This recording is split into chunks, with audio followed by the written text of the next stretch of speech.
안녕하세요, 리피입니다. 매일 걷기 운동으로 평발을 교정하고 있습니다.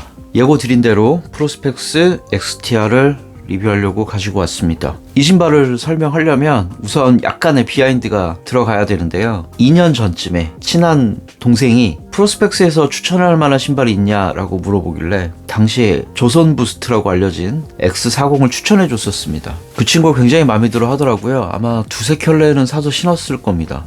그리고 입고 있었는데 답례품으로 저한테 이 신발을 선물해 준 거였습니다. XTR이라서 X40의 업그레이드 버전은 맞는 것 같고요. 그래서 전혀 저의 취사 선택이 아니었다. 우선 이걸 변명으로 깔고 시작을 해야 될 것 같아요. 결론부터 말씀드리면 일상 용도로는 괜찮을 것 같습니다. 하지만 절대 운동할 때는 신으면 안 되는 그런 신발인 것 같습니다. 어떤 점에서 좋았고 나빴는지 장단점을 한번 쭉 설명드려 볼게요. 아웃솔부터 가보겠습니다. 접지력은 무난한 수준이었는데요. 중간에 미드솔이 노출되어 있는 것처럼 보이지만 이것도 색이 다를 뿐 아웃솔입니다. 분할이 되어 있는 것 뿐이에요. 접지력은 무난했고요. 내구성도 꽤 무난한 편입니다. 고무가 조금 솟아 올라와 있는데 이 부분은 이제 좀 마찰이 많이 되면서 마모가 시작되고 있는 것 같습니다. 이 신발의 가장 큰 핵심적인 단점이라고 봐야겠죠. 미드솔인데요. 미드솔이 사실 어떤 소재인지 그 어디에도 정보가 없습니다. 이건 제가 뒤에 가서 또 설명을 한번 드리겠지만 굉장히 딱딱한 신발이고요. 아디다스에서 나온 완전 초기의 바운스 폼 같은 느낌? 근데 많이 단단해요. 거의 쿠션감이 느껴지진 않고요. 저는 걷기 운동을 하니까 쿠션이 안 느껴져도 상관은 없는데 유연성이나 충격 흡수하는 면이나 뭔가 조금은 좀 아쉬운 느낌이었습니다.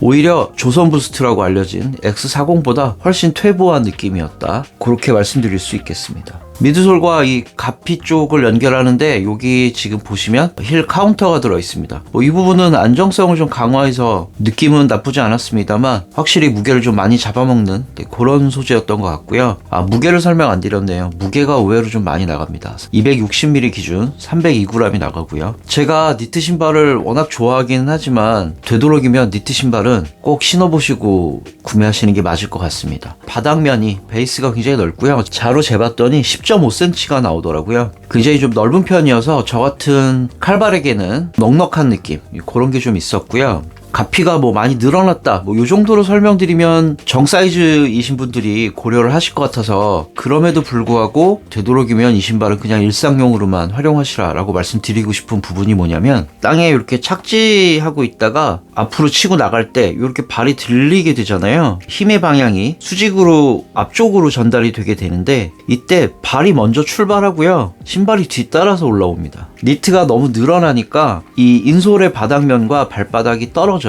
제가 매일 리만보를 걷다 보니까 오른발 왼발 만보씩 이게 붙었다 떨어졌다를 반복한다고 한번 생각해 보시면 발에 엄청난 피로감을 만들어내는 게 약간 여유 있는 니트 신발을 신었을 때의 문제점이긴 합니다.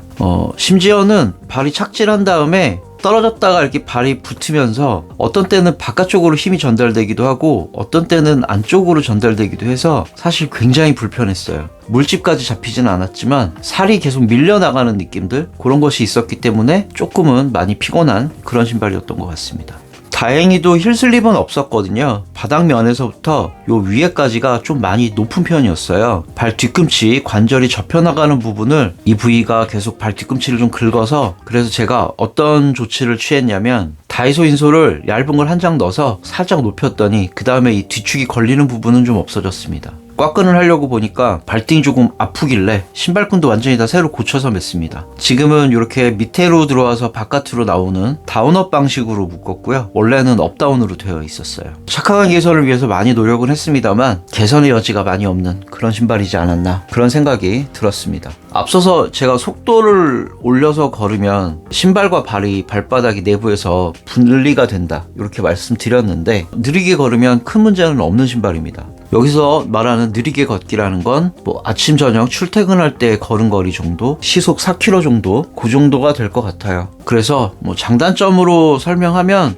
절대 추천할 수 없는 완전히 비추인 신발이고요. 전에도 프리드로우런 신발을 신어보기도 했지만 좀 많이 안타까운 느낌 그런 게 있었어요. 마치 토종 브랜드인 것처럼 광고 홍보를 하고 있는 데상트가 떠올랐습니다. 네, 아예 광고 카피가 한국인의 발에 맞추다 뭐 이런 식으로 나왔죠. 프로스펙스는 몇 가지 좀 정비를 하셔야 될 것 같은 게, 일단 미드솔 테크놀로지를 한번 마케팅적으로 정리를 좀 하실 필요가 있을 것 같고요. 그 다음에 제품 이름도 너무 중구난방입니다. 그리고 신발의 네이밍 자체도 좀 이해가 가지 않아요. 이게 XTR2라고 그래서 저는 이게 2탄인 줄 알았는데 그게 아니라 그냥 컬러가 다르면 XTR 1, 2, 3, 4 이렇게 나갑니다. 소비자들이 좀 오해하기 쉽게 제품 라인업을 짜고 계신 것 같아서 그런 부분은 좀 수정이 필요할 것 같고요. 오히려 프로스펙스보다 데상트가 일본 기업인데 더 한국 토종 기업인 것 같아서 좀 씁쓸한 마음, 그런 건 좀 있었습니다. 프로스펙스에 무슨 대단한 악감정이 있거나 그런 게 아니라요.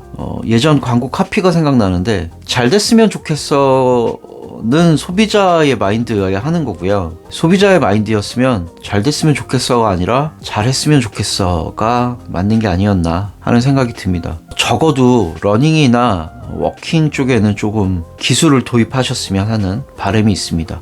예쁜 신발들 그동안 복각하는 프로젝트들 되게 많았었고요. 그런 건 언제든지 환영합니다만, 사용자들이 근본적으로 브랜드를 사는 이유, 내 발에 맞는 신발이 있고 거기서 항상 신뢰가 가는 미드솔을 제공하고 소비자는 디자인을 잘 선택하면 되는 그런 방식의 신발 구매 패턴이라서 일단은 먼저 좋은 신발을 만드시는 게 먼저이지 않을까 하는 생각이 듭니다. 전체적으로 너무 늘어나요. 발볼이 정상이신 분들이 신으셔도 꽤 많이 넉넉하다라는 느낌은 드실 것 같습니다. 요즘에 러닝화를 구매하시는 소비자분들이 되게 스마트하실 거거든요. 신발만 딱 봐도 이게 데일리 트레이너인지 아니면 레이싱화인지 아니면 인터벌화인지 아니면 템포 러닝화인지 소비자들이 기가 막히게 압니다. 미드솔에 뭐가 쓰였고 두께가 어느 정도 쓰였으면 어떤 용도라는 건 너무 잘 아실 것 같아요. 그래서 저도 착화감 위주로만 리뷰를 하고 있는 거고요. 제발 소비자 눈높이에 맞는 신발을 좀 만들어 주셨으면 좋겠다. 쓴소리는 여기까지 하고요. 제가 이 신발 더 못 신겠습니다. 총 100km를 걷기는 했지만 앞으로는 더 신을 자신이 없어서 선물 받은 신발이라 남한테 이걸 드리면 안 될 것 같긴 하지만 선물 준 사람에게 욕먹을 각오를 하고 나눔 이벤트를 하려고 합니다. 어떤 분이 신으시면 좋을 것 같냐면 260에 발볼이 되게 넓으신 분, 그래서 나는 편한 신발을 찾기 어렵다 하시는 분들이 신청을 하시면 좋을 것 같습니다. 이 양옆으로 굉장히 많이 드러나기 때문에 발의 윤곽이 조금 많이 드러나기는 하겠습니다만 그래도 발볼이 있으신 분들에게는 편한 신발이 아닐까 하는 생각이 듭니다. 다시 말씀드리지만 이 신발 신고 달리시면 큰일 나요. 260 전체 사이즈에서 발이 점점 앞으로 이렇게 밀려나가는 느낌이 나요. 그래서 점점 발가락이 이 앞쪽에 계속 부딪히는 현상, 그런 게 있었습니다. 처음에 신으면 발 뒤꿈치 쪽으로 발이 딱 정렬되는 느낌인데 빨리 걸으면 걸을수록 신발이 제 발의 걸음 속도를 못 쫓아옵니다. 그래서 마치 슬리퍼를 신은 것처럼 앞쪽으로 계속 발이 쏠리기 때문에 그래서 굉장히 피곤하실 거거든요. 반드시 운동이 아닌 일상용으로 신으실 분들만 응모를 하시면 되겠습니다. 나눔 이벤트 방식은 동일합니다. 1부터 20까지 숫자 3개를 제가 이벤트 응모 댓글은 여기에 넣어주세요 라고 말씀드릴 건데 그 댓글에 반드시 대댓글로 숫자 3개를 로또 번호로 적으시면 되겠어요. 다른 분들과 번호가 중복되면 안 되기 때문에 반드시 대댓글로만 참여해 주시면 좋을 것 같습니다. 다음 주 금요일날 제가 밤에 발표하도록 하겠습니다. 응모 많이 해주시고요. 그러고 보니까 이 신발 제가 신은 모습도 안 보여드렸네요. 간단하게 신은 모습만 보여드리고 마무리하도록 하겠습니다. 프로스펙스 XTR을 신어봤습니다. 보시면 굉장히 단정한 신발은 맞아요. 프로스펙스가 대단한 로고 플레이를 하지 않아서 디자인상으로는 굉장히 마음에 들지만 발 앞에 부분이 상당히 많이 남아서 저한테는 걸으면 걸을수록 이 앞쪽에 좀 부하가 많이 걸리는 신발이었습니다. 다시 봐도 이쁘긴 이쁩니다. 진짜 처음엔 이거 하루에 15km를 걸을 수 있을까 싶었는데 조금 속도를 낮춰서 천천히 걸으면 또 걸어지는 신발이기도 했습니다. 하지만 제가 좋은 신발들을 많이 신다 보니까 매번 이 신발이 제 발에 신겨져서 다시 땅을 짚는 일이 없을 것 같다는 생각이 들어서 나눔 이벤트로 내놓으려고 하는 겁니다. 요거는 제가 좀 추첨 전에 제가 미리 세탁을 좀 해놓고 깨끗하게 빨아서 잘 말려놨다가 신발을 전달드릴 수 있도록 하겠습니다. 디자인상에는 문제가 없는데 발 사이즈의 측정이라던가 이런 부분들이 조금 아쉽긴 하네요. 힐 슬립도 살짝 있었어서 제가 요거 러너스 루프로 묶었어요. 참고하시면 되겠습니다. 오늘의 리뷰는 여기까지 하고요. 다음 주에는 제가 젤린버스 25 리뷰하러 돌아오도록 하겠습니다. 구독과 좋아요는 리핏에게 큰 응원이 되고요. 오늘도 시청해주셔서 감사합니다.